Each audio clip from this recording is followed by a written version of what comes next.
Hello, everyone. I'm Julie Lytle. I'm the Executive Director of Province 1 that covers the Episcopal Church in all of New England. And we're really pleased tonight to have deacons from all across New England gathering to hear Christine and Grace telling us about refugee resettlement. What I'd like to do is turn it over to them and ask everyone to turn off our cameras so that we can focus on their presentation. Feel free to ask questions as we go, and we'll have a lively conversation. So thank you. Great, thank you. Thank you. Well, we're very pleased to be here. My name is Grace Swinski. I'm presently at St. Thomas in Greenville, which is a small little parish in the northern part of Rhode Island.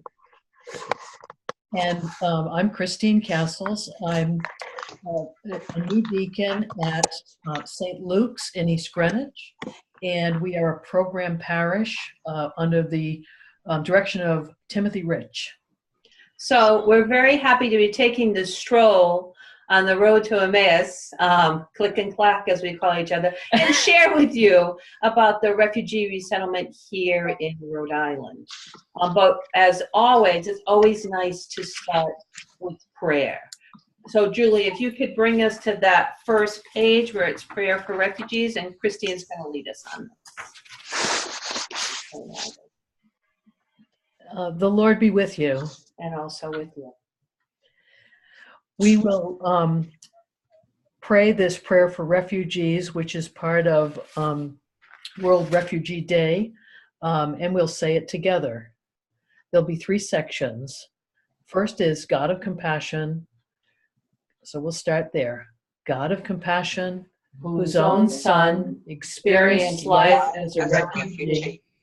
We remember those fleeing from danger, hungry and afraid, with nowhere to call home. God, we ask for their warmth, security, food, and peace.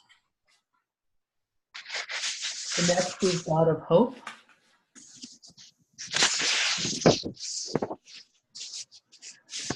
God of hope, we thank you for those who are working to bring relief and comfort to those displaced, showing glimpses of grace in the darkness of despair. God, give them strength. And now, God of justice. God of justice, guide the nations and the leaders of the world towards peace. Stir their hearts to be generous and compassionate. God, help us to play our part in bringing about the change that we want to see. Through Jesus Christ our Lord. Amen. So today's presentation will have several sections. We'd like to talk about how the Deacons of Rhode Island started a drive that raised awareness around refugee ministry and immigrant ministry. We'll talk about Dorcas International, which is the partnership agency in Rhode Island, but every state has a partner agency, and how the parish here at St. Luke's has become engaged in supporting this ministry. We'll talk about ways that you can raise awareness within your own parishes, quarterly projects that are available, and in getting the right person to champion that project, and advertising that we do in the weekly bulletin, the newsletter, and also the prayers of the people, and a follow-up to the parish with thanks. I know it sounds like a hefty agenda, but it is. This picture is a group of Syrians who arrived 3 years ago in Rhode Island. They are shopping in the Clothing Collaborative, which is located in the lower level of the Dorcas International. Here, refugees, when they come, are able to shop for clothing. It's just shop. There is no charge. There are personal shoppers who take them around to help them pick out clothes. They all look fabulous, I think. They have wonderful outfits. Mm-hmm. We are, about 3 years ago, with the beginning, we got into a relationship with Dorcas with the refugee situation. We were trying to think as deacons how we could come up with a project that would incorporate all the parishes and start the conversation about refugees and immigrants in this country. We talked to the people at Dorcas to say, what are things that people need? And the number one thing they came up with was full-size toiletries. As we all know, when we go shopping, we go in, you get toothpaste, you get paper towels, whatever. It's quite costly. And if you think of yourself coming from another nation, you're not going to bring that stuff.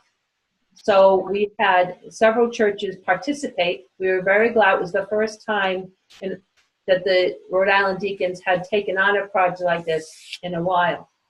We had great participation and were able to bring many full-size toiletries to Dorcas.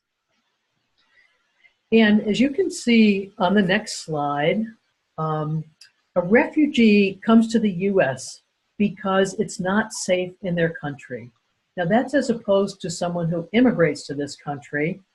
But each year the federal government has been sponsoring 100,000 people. Unfortunately, the number has been cut under the recent administration. So 50,000 people will resettle in the United States this year. And when they come, the difference is they are legal, fully documented residents, ready to work and ready to contribute to taxes. So if you think about yourself and say you were going to Ghana and you had one suitcase to bring and you were given a voucher to get to and a plane ticket to come to the United States, you could be placed in any of the states of the United States, knowing that you're agreeing to pay for this plane ticket over the time that you're here, which could be up to $2,000. You are connected with a resettlement agency like Dorcas, but the transition curve is steep. Many people come and they need to learn the language. They need to learn how money works in this country, the geography, the weather, the neighborhoods, how to set up a new house. So there's a lot of transition, and that's why resettlement agencies are so necessary to the 50,000 people coming. I'd like to just point out this young gentleman in the slide. I think we can all say he looks quite handsome in that suit. That suit was donated to the Clothing Collaborative. This man went through Dorcas for training. They do working training, help him write a resume, go through basic soft skills to do an interview. And he was posing a picture right before I left for his interview. So this is one of the many things that Dorcas does. I talked to Brandon Liozzo, who is the Community Relations Manager at Dorcas International, and asked him just to put a couple paragraphs together to share with the deacons in Province 1. Under the Obama administration, the United States was slated to resettle about 110,000 refugees in 2017. After the Trump administration issued its first executive order targeting immigration and refugee settlements, these numbers were cut by more than 50% to 50,000 for the year. At this point, the U.S. has already resettled that amount, and so refugee resettlement slowed to a trickle until the end of October. The administration has set a ceiling of 50,000 as well for 2018. But we are expecting to resettle fewer, as has been implied, that this is not a target, but a maximum. At Dorcas International Institute, we know that there are plenty of people who need support and access to our services, including refugees who have already been resettled. We are continuing to provide English language classes, employment support, and mentorship opportunities to refugee families. Additionally, Dorcas International Institute is the largest provider of immigration legal services in Rhode Island. As new policies change and executive orders are issued, immigrants have continuously been targeted. We are working with community partners to ensure that everyone knows their rights under the Constitution, even those who may be here undocumented. We are offering training, getting people connected to families, preparedness materials in case of deportation, and distributing information across the state so all members of our community can be prepared for the worst case scenario. Our governor in Rhode Island, along with Rhode Island Foundation, has put together scholarship money to help pay for the Dreamers, for the children to have their license renewed. So they are being scheduled now to go to Dorcas to have the appropriate paperwork and to pay the money needed. And we have over 50 Dreamers in Rhode Island, and they've raised $200,000 to support them staying here and not having to go back to other countries. If you look at the next slide, you'll see what Grace was just talking about, that Dorcas is very strong in their purpose, working with all kinds of people, culturally, economically, that they try to have a full circle approach. They're talking with people about translation, literacy, employment, and they're committed to being as diverse as possible, and that the strength of their agency is based on a connected community and being as diverse as possible. So we think that they are an amazing group of people doing amazing work. There are opportunities in the different provinces, the different states in the province. There is one in Western Massachusetts, New Hampshire, and Connecticut. But if they're in the Episcopal Church out of New York, we have the Episcopal Migration, and we also have the Advocacy. You can sign up to Advocacy. They will tell you certain things that are coming up, that are being approached to our senators and congressmen who need letters written. You just sign a letter. Of course, you read it first, and they will send it to your congressman and your senators to let them know you're concerned about different refugees. And you go onto the website, and both of them have a plethora of information materials that you can learn about this issue. Okay, so we can see how the different partnerships help with transitions, and the Episcopal Diocese on their website has great information on how to get involved. On the next slide, you'll see some of the programs that, this is how St. Luke's started with getting people involved after the toiletry drive that the Deacons of Rhode Island did. Several people were interested in knowing more about refugee settlements. So we stayed with the why that's in Matthew. Truly, I tell you, whatever you did for one of the least of these brothers and sisters of mine, you did for me. And we started with what people knew. They knew clothing, they knew housewares, they knew supplies. On the next slide, you can see, oops, I'm sorry. Did we miss one, Julie? Maybe come back. We're a little ahead of the game here. Okay, great. Back to, okay. Woo. Okay, so these were some of the collections that we did at St. Luke's, and we sort of do them seasonally. So the first program was the Cover Their Bottoms, and this was championed by two men. Wait, we have to let people laugh. Okay. Right. Cover Their Bottoms. It's Cover Their Bottoms, and this was two men that really gave Dorcas a new life in terms of what they did at our parish, because everyone got involved in either buying diapers or toilet paper last fall. And actually they delivered they have a pickup truck, 2 truckloads of diapers and toilet paper to Dorcas. And then they followed that up with after Christmas, and if anyone had doubles of anything or extra stuff and housewares, again, bring that stuff in and donate it.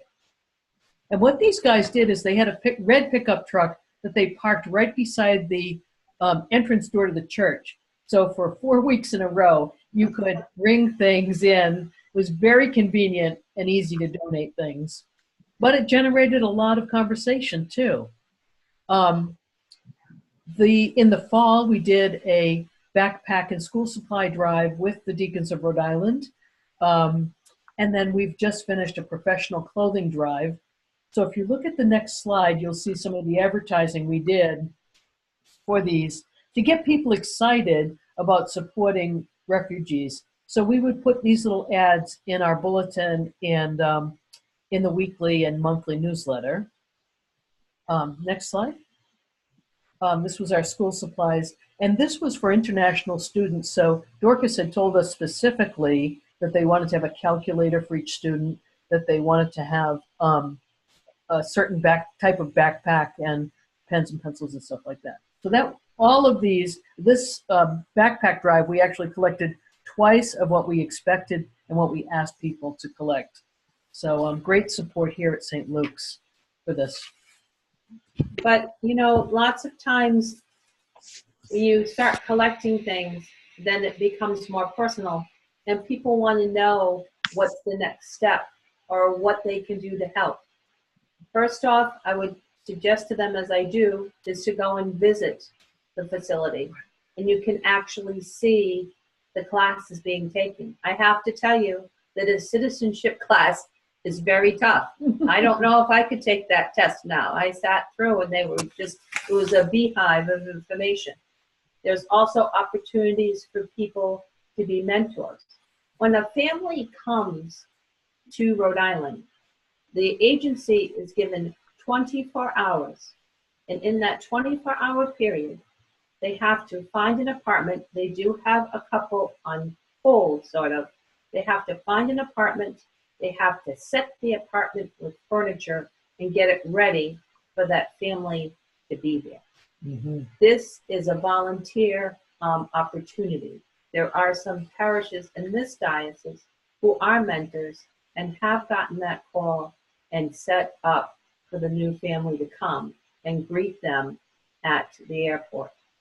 Being a mentor is helping people navigate, to help them find the grocery store, to help them figure out how the bus station, where the buses run, help them just, and it's once a month, it's once a week, it's whatever. Lots of times people don't speak English, or if they do, it's broken English. So that is some of the opportunities. Lately, what's become an opportunity is ride sharing. Mm-hmm. I have what I'd like to call now, I was sharing with Christine, a silent friend. And what I mean by that is there are people who are taking classes but cannot drive and need rides to and from the building. I pick up this one woman, and she's Muslim, and I pick her up and I drive her. I wait the hour and then I drive her home. There's no conversation. She speaks no English and I speak no Muslim. So the thing is we're both in the same, it's a sacred space really, but we're in a space and it's just helping people. And there are a shortage of rides. It is challenging. Some of the areas where they take these classes at night, some people, it's a different type of neighborhood. But that is another new ministry that people can take on. It's just talking to the association to see what they need. Yeah, I think that is key. Figuring out what the agency needs and then how your parishioners or your group of outreach people can fit that need. And our next slide, other things here. So, Julie, could we go back to that story of Marie? There we are. Okay, one more back. So Marie is a person who came with her twin sons. They were 3 years old, and her husband. And they came from the Congo. And they were offered this resettlement in Warwick, Rhode Island, because it was really unsafe in the town that they were living in. So they looked at this as a great opportunity, but it did have some bumps in the road. When she arrived, her husband was able to get a job at a factory because, a linen linen factory because he spoke English. She started working with Dorcas on classes to learn English. And he felt very lucky to have this education opportunity. He said her mother always advised herself and her brothers that education would be a gift that they would be given. And she wanted that education for her two twin sons. So she took the classes. She started volunteering at a hospital in the area, translating for other people that came to the hospital. She also started working on a garden with 40 other migrant families, and they had a community garden in Providence. And she's still working on that project to this day. So just wanted you to know, she did get a job at a factory herself, but was laid off after doing the work for about 6 months. So she had the experience of juggling work and school and her children. She tears up when she talks about the transition she has made here in the last 5 years. She feels her dream is coming true, that she is able to make a new life. And she gives thanks to her mother, to people that are giving to Dorcas, and to the teachers of Dorcas. And it's a challenge too, because a lot of people who do come here, they have degrees in engineering and doctors, but unfortunately it doesn't carry over in the United States. So someone who was an RN is now training to be a CNA. Yeah. So, and a lot of, because of the language barrier, it's tough for some of them to get jobs. One thing people have asked about with the lack of people coming in, what is Dorcas working on now? Well, I talked to him yesterday, and what they're really working on is the families that are from Puerto Rico. So Puerto Rico is American territory. People are, a lot of them are not bilingual, and they have, well, as we all heard, is they might not have electricity until December. So we have families coming over from Puerto Rico. Again, the same situation. We need to find housing, and they need to find mentors to help them. And when they eventually will go back, and who knows when that will be. So as sad as what's going on in Puerto Rico from Maria, thank goodness we have places like Dorcas who are able to help the families. And they were able to send some of their excess diapers and things that were collected. They were able to send it to the people in the territory of Puerto Rico. Yeah, we have found Dorcas to be such a responsive agency around, as their positions have been cut because now they're serving 50,000 refugees as opposed to 100,000. They're continuing to have support services through volunteers. And that's why I think it's a critical mission for Deacons to get people involved in supporting the refugees that come here. Dorcas had 450 refugees come in this past year from all over the world. Central Africa, Liberia, Laos, Iran, Iraq, and Ukraine, all over the world. So the need is great. Also, they found is that when they're placing these families, and they used to be, because it's low rent, they would be more challenging areas. But because they're getting all these cultures together, it's going to be more of a blended neighborhood. And people are getting to know each other because they're trying to learn their English skills and things. So what was once a black area is now coming to be a melting pot neighborhood. It's great. Okay, next slide. So we're trying to give you a picture with someone's like Marie's story, and that many people have these common experiences of needing a helping hand, needing a way to become involved in the transitions that they need. Maybe they need funding to get a driver's license or a CNA license, or renew and get back into nursing school. There is, distress and high hills to climb along the way. And we've seen Dorcas provide support, personal support, to the people coming over. So, yeah, next slide. And you can see the great thank you. Okay. Yeah. One more. There we go. There we go. Back. There you go. A great thank you to the Deacons of Rhode Island for kicking off this partnership with different parishes. We, this fall, had our parishes, the 52 parishes, involved again in collecting school supplies. It was a very successful drive. Right. And the toiletries we tried to do is Lenten discipline for collecting. And again, they're always so thrilled when we come and they know those Episcopalians, like, oh, it's Episcopalians again. So it's good to have a good reputation. And that's when the 52 parishes get involved, as opposed to St. Luke's now is on this quarterly program where a drive is done every season.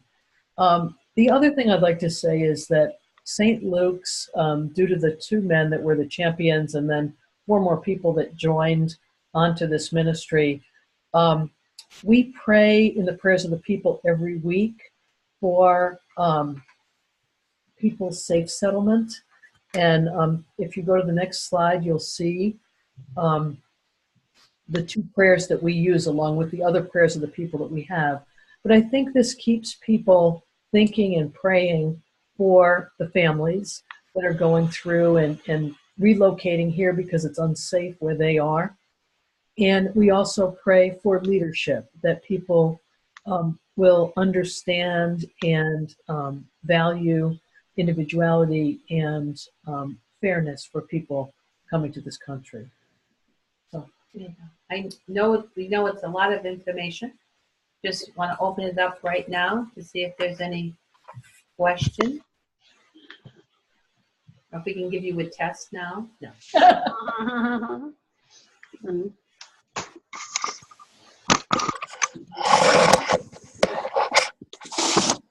This has been a very informative presentation in terms of the scope of Dorcas and all of the things that you all are doing at St. Luke's and in the diocese. I'd be curious to kind of backstep half a step and wonder, why did each of you get involved in this ministry? Well, for myself, when I started going through the process of becoming a deacon, you had to do an external internship. So I approached Dorcas International just to see what I could do. And it was fun because I had to mentor on Saturday mornings because I work all week and they don't really have a lot of classes at night for mentoring. So I worked with a mom on Saturday mornings and we would practice speaking English and Spanish. But I felt bad because she would have had 3 hours of class before I got there. But what I did is I worked for a school department and I went into the children's library and got bilingual books. So we would read the books together. I would read it in broken Spanish and she would read it in broken English. And it was really kind of fun because we would get excited to see how the book ended. So that's how we started off.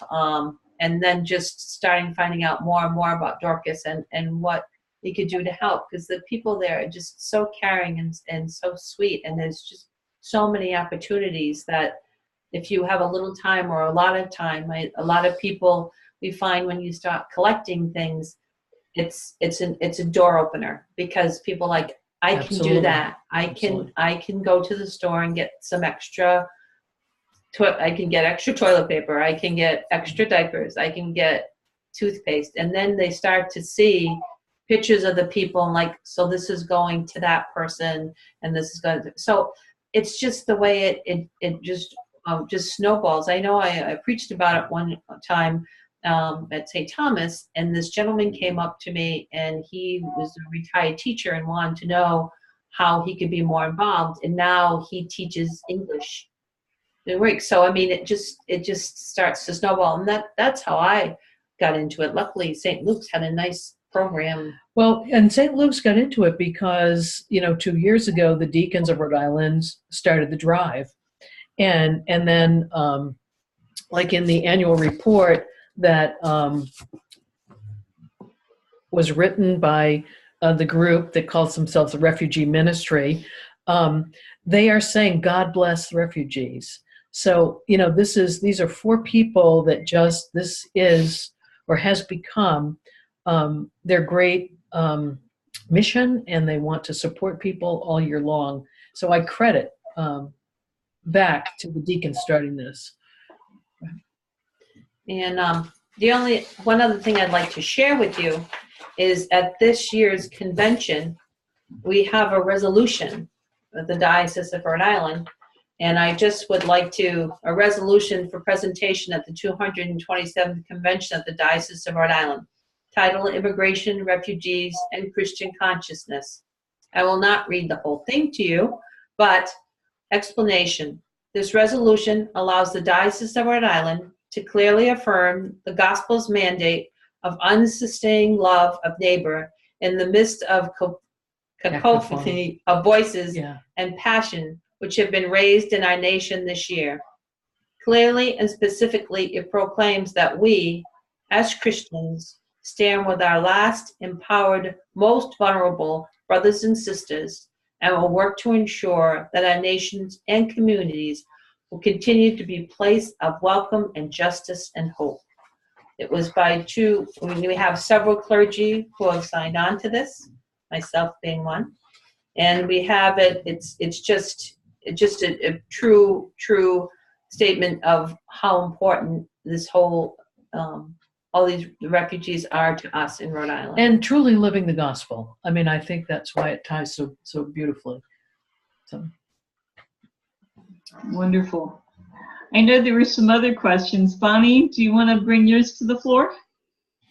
When you were talking about driving someone and waiting for the class, my mind immediately went to safe church practices and how are those carried out when dealing with individual refugees and their families and getting them to doctor's appointments, et cetera, et cetera? Well, I have to be honest with you. It was a program that was brought to us through the Jewish Alliance. They are we're a member of the coalition, Interfaith Coalition Against Poverty, and they brought it to this coalition to see if these women can have rides. Right now, it's just taking and then dropping them off. And I think they have different policies, but just the faith of these women to get in a car, I was quite amazed myself because the people get in, there's no conversation. I have this person's life in my hands. I'm driving them and they don't, and I grew up in Rhode Island, so I know ways to get around 95 to get to the place you gotta be. So, but, I really haven't thought of that piece. The important part was to get her to class. And part of me thinks the safest thing for them to not feel threatened is to be on a one-on-one basis as opposed to having multiple people there with them, transporting them, how that would make them feel uncomfortable. I don't know. I don't know how I feel about it. No, I think you bring up a very valid point. It's just a new program that they're starting because they don't have licenses and these women can't drive. So it was, just to get them to the place they have to be. I mean, I work and I get a grant from the Department of Transportation. It's very important that people wear seat belts and have car seats. So there was someone she wanted me to take with 3 kids, and I'm like, I can't. I don't have car seats. I don't have anything like that. And my gut reaction is you have to make sure these children are safe. So, I mean, I think they're still working out a plan. But thank you for bringing that up because I've talked to them about it because, like I said, it's a new program just started to get people. So Grace, this is Jan. Hi, Jan. Can you hear me? Yep. Has anybody thought about the concept of building on what Bonnie was raising, one of the safe church practices is 2 people have to be present at all times in order to have conversations with young people or whatever. I myself, as a chaplain on a campus, don't meet in an office. That's why the whole Dunkin' Donuts concept of where I meet people, it's out in public where they will be safe from me, I will be safe from them, et cetera, et cetera. So is that something to raise to Dorcas, that perhaps it should be a team of 2 people who would be volunteering? Also, I mean, back in the 1970s when I got sober in AA and we went on 12-step calls, they never let us, they said, don't go alone, always find a buddy to bring with you. So that could be anybody. It didn't have to be somebody who was volunteering, you know, in AA or whatever, but don't go alone for your own safety as well as the safety of the other person. So I'm just thinking that as they're trying to create their policies, you might be able to influence them with all that we've learned in the church, like Bonnie is saying. Sure. And it's a two-way thing, you know, for their safety as well as our safety. Excellent. Thank you. Catherine, do you want to ask your question about the resolution? Yes. Is your resolution available on the Rhode Island website? It probably will be after it's passed. Our convention is November 4th. Okay. It's me again. Hi. Hello. Julie, when it passes, if Grace or Christine were to send it to you, could you distribute it to the deacons? This is our way of communicating, right, guys? I mean, this is what we're talking about. We have Julie as a resource, so she could certainly disperse it. Great. Not putting you on the spot, Julie, but that might be the best way. I'm happy to distribute it. I'm also happy we have on the Province One website a whole section devoted to deacons, and I'd be happy to post it along with any other information that comes out of the diaconal community on that site. Oh, great. Thank you. All right, I'll get it to you hopefully on the 5th. How about Julie, how about posting the PowerPoint that we just saw? I can easily do that also. We are also recording this, and it will be available on the YouTube channel through the Deacon site as well. So we'll put all of those pieces together and have them linked to this video. Fabulous. Excellent. I was curious, you're talking about the initiatives with the 4 seasons at your parish, but you're also talking about coordinating 52 parishes. And I know trying to work in the province what it takes to be coordinating lots of different moving parts. Can you talk any about the collaborators that you have and how that operationalizes so that no one's going crazy and you can serve the folks that you're trying to serve? Well, we have an amazing archdeacon. And we coordinate through the deacon. Of course, we have a small number of deacons, and what we did is she was really amazing, I have to say, because she's like a spreadsheet kind of woman. So she had spreadsheets and deaneries. So you try to do the old-fashioned way where you have a list of churches that are in a deanery. You talk to the deanery rep. You want the deanery rep to bring it back to the church, and then everybody's going to sign on, and it's going to be kumbaya. No. But we did have a good response. We did get many of the churches, we did follow that, and then we did follow up. Deacons would call if they would do it. So, yeah. And then the deacons would deliver the backpacks to Dorcas Province. Yeah. So, and Julie, the other thing is that one of the things that we tried to do with the toiletry, anyway, not so much with the backpack, because we really only had about 10 parishes that participated. That doesn't mean that we weren't trying to invite everybody, but certain things are easier to coordinate than others. With the big drive for the toiletries that started this, that they're talking about, we did collect it on a deanery level, and then Grace and Jim Kelleher and others went around and picked it up. So you just have to think of ways to, number one, divide divide the wealth, 52 parishes and 10 active deacons, that means we each get 5, whatever. And you just give the parishes the opportunity, and not all responded even grace the toiletries, but most did. I don't know that we had many parishes. I remember getting from Bettine, who I think the phone, as well as Rich in St. Alton's and St. Elizabeth. There were just a few people who contributed, because they're very small parishes of like 20 people or what have you, maybe 40 people. But nevertheless, we got contributions from almost everybody. But then to have a central collection point with the deaneries certainly makes it a lot easier as well. Very helpful, thank you. Part of what we hope is that you're offering a model for other dioceses around the country, as well as in New England, to be able to replicate. And so that kind of organization and what's required is real helpful to know. Thank you. What other questions are out there? One question I have is, have you all considered enlisting the services of either high school or college students, if there are folks in the area who are either learning or speak Arabic fluently? The local high school, just a block and a half from my house here, has a Center for Global Studies, and the Center for Global Studies has students learning Chinese, Japanese, and Arabic.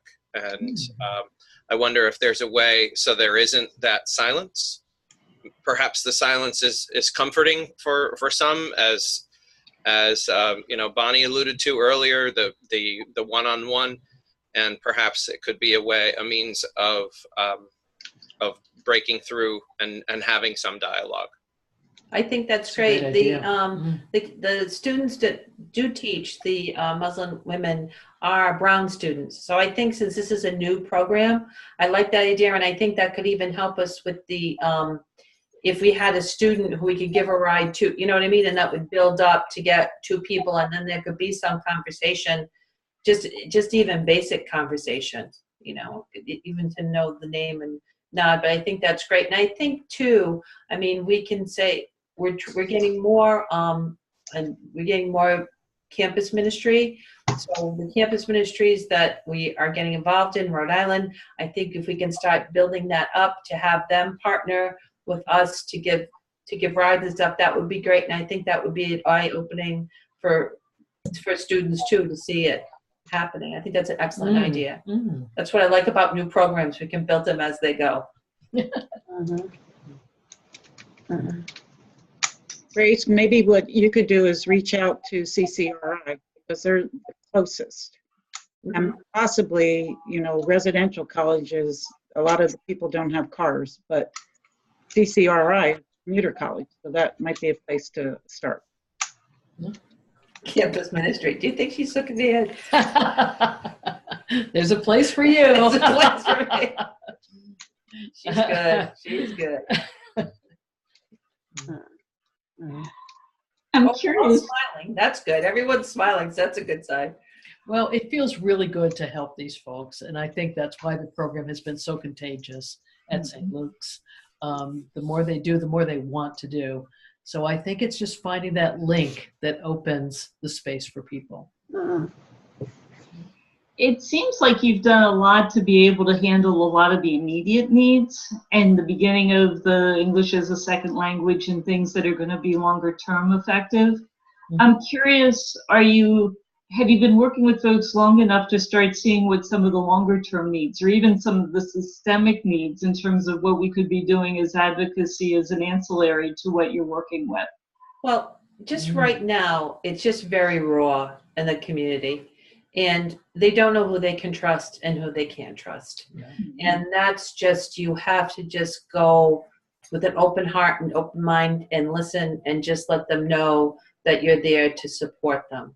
And working with the agencies as a Dorcas, you say, what can we do to help? Like this whole thing with Puerto Rico, this is just wonderful, that they've thought of that, because, it's a trickle-down theory. If you cut immigrants coming in, then the people who are servicing them, they're going to lose their jobs. So this is keeping people employed and keeping the services active. I mean, the one thing that's hard is like people who come, as I mentioned, with degrees and they can't get jobs. So, and it's hard. And then again, it's raw because some people who are not like-minded don't think that they should have jobs. So just to be there, to be a comfort to them and to say, well, maybe we can think of something, you know, like Christine was saying, a woman volunteered in the area that she liked. And usually people are okay with, they don't have to pay them. They're more than happy to take a volunteer on. But she was a creative individual, Maria, who's in the slideshow, and she just wanted to find things to do. She couldn't get another job after the factory job closed down. So she worked at a hospital. She worked at the community garden. You know, she translated using her best strength. You know, so very desirous people, you know, wanting to be part of the United States.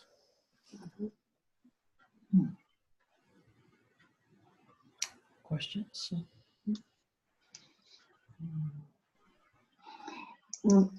Some of the commentary you've offered in terms of who do they trust, are there fears because of conversations governmentally about systems being shut down that are influencing the larger cultural understanding of where they are and what that might mean over time?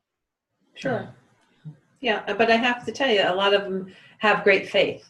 If not in the Episcopal faith, they have great faith and very active in their church. So when you're coming and they know you are a person of faith, even though you're not particularly their faith, they have more of a trust and will share with you and how you can help them. And sometimes just being that person, it's helpful.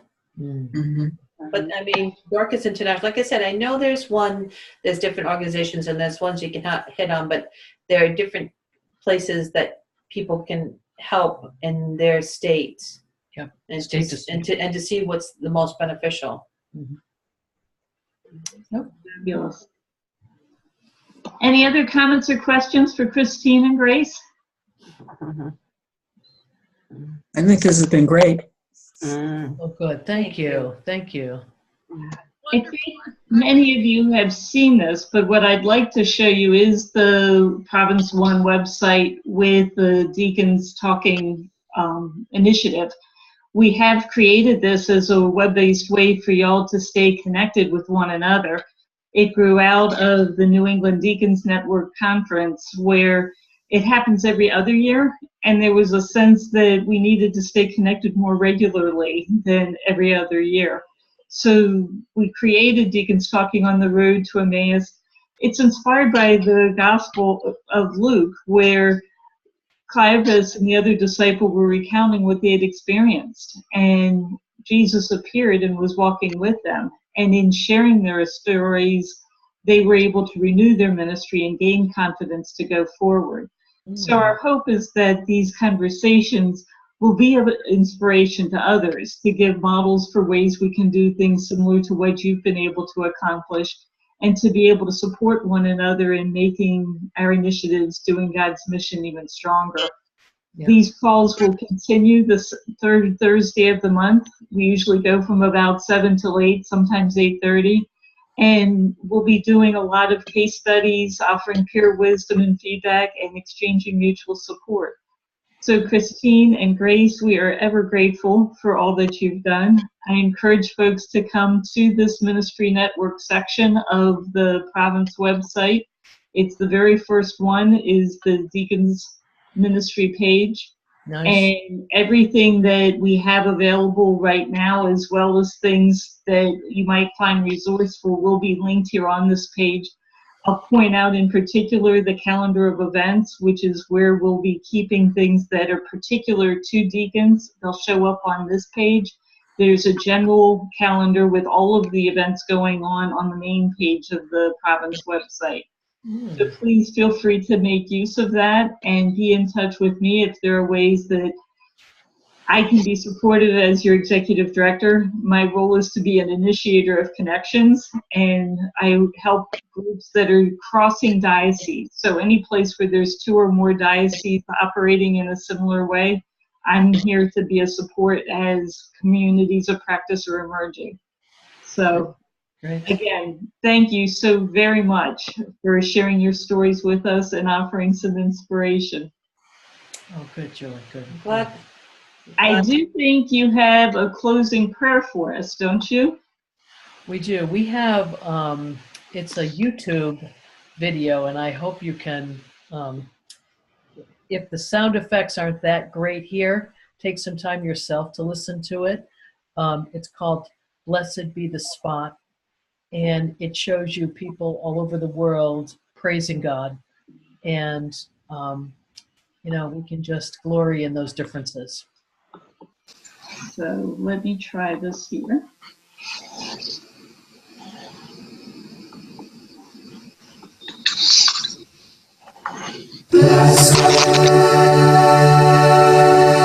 Is the spot and the house and the place and the city and the heart and the mountain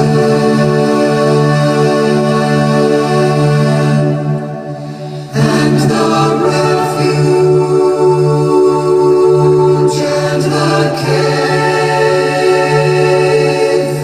and the valley and the land and the sea and the island and the meadow,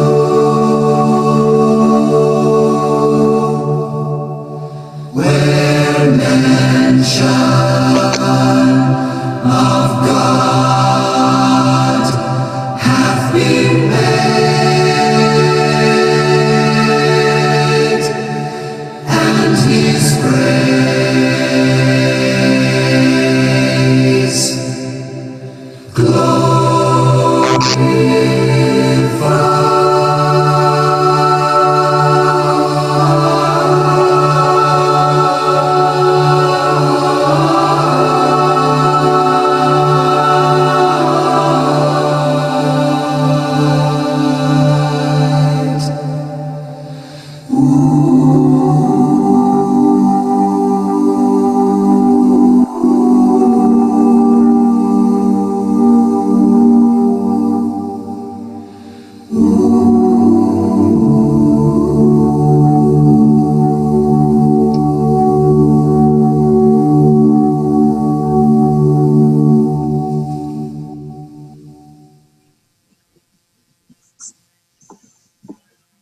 Thank you, Julie, for coordinating that. Thank you so much. Y'all, thank you very much for sharing some of your evening with us. Please have a blessed rest of the night and blessings on your ministries. Go in peace Thank you, Julie. to love and serve. Yes, thank you, the Lord. Julie. Thanks be to Thanks God. be to God. Thank you. Good night. Night. Thank you. Good night. Hi, Sudi. Great to see you.